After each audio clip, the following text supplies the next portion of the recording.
okay to take losses. And that Floyd Mayweather, I guess he built part of his aura on that undefeated record. You're undefeated, Wilder's undefeated, Fury's undefeated. How is that to some degree stopping these mega fights from getting made, or at least making them harder to make? I don't think so, not in my opinion. I don't know anyone else's strategy, but for me, as I always say, is like Mayweather's 1 in a trillion with the and he's had tough times too, so it's not always been he's gone in there, beat up an opponent for 12 rounds, walked out with not a bruise on his face. The reality of boxing is that once you reach an elite level in any sport or any business, you're going to meet people that are going to give you stiff competition. And at heavyweights, even the greatest of all time, Muhammad Ali and Foremans and Jack Johnsons and these guys, at some stage, they've taken a loss. But if you lose, it doesn't mean that's the end of you. It's how you come back from there. So I always say it like this.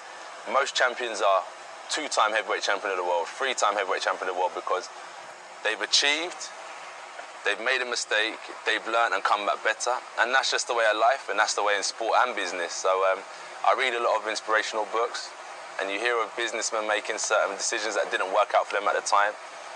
But you can share your struggle because most people can relate to that. It's not always a success story. Do you know where I'm coming from? So, in my opinion, losing my will never hold me back from competition because I thrive off it and it only makes you a better person in the long run. You've got 20. Say Wilder.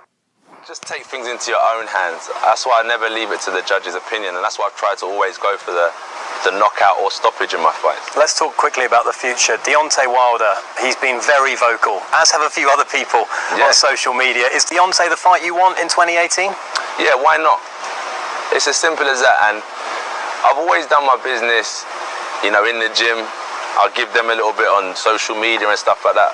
I've always handled my business in a negotiation room behind closed doors, and when things are done, I announce them.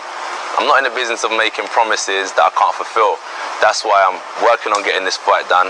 I've actually taken it underneath my wing and my team's wing to make this fight happen.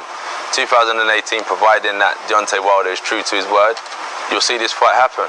It's simple business. We've worked with all-time greats like Klitschko. We've managed to defend this title 5 times, and it's simple business, but I hope people don't make it as awkward as they want it to be. If they're realistic about what they want, we can definitely make this fight happen. And Joseph Parker, he's obviously a stepping stone to become the undisputed. Never a stepping stone. Never a stepping stone. And they're all challenges. They all could be my last fight, so I don't want to, you know, in my mind as a challenger, because I'm never going to put myself on a pedestal, I always have to keep that challenger's mindset.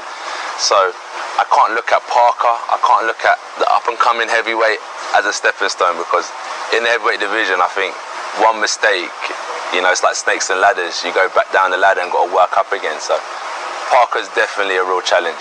And a quick word on Tyson Fury. Would it be good for the sport of boxing if he were to come back?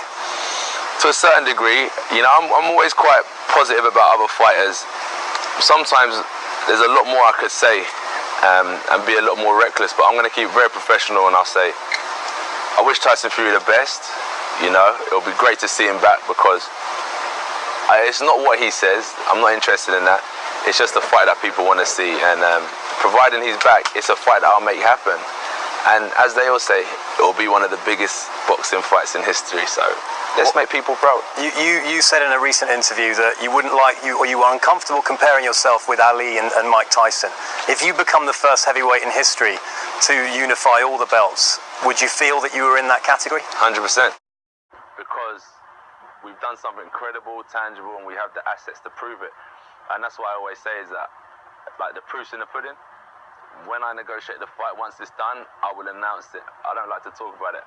I'm this, I'm that, when I haven't got it. So once I do have it and I'm on the journey, for instance, the fight is a week away, I say I'm on the verge of becoming, or I'm on the verge of mentioning my name alongside the greats like Muhammad Ali and Mike Tyson. At the minute, I'm a prospect, and I know where the future holds, but I'll just keep a lid on all this. I'll keep a lid on it for now, because we still got so far to go.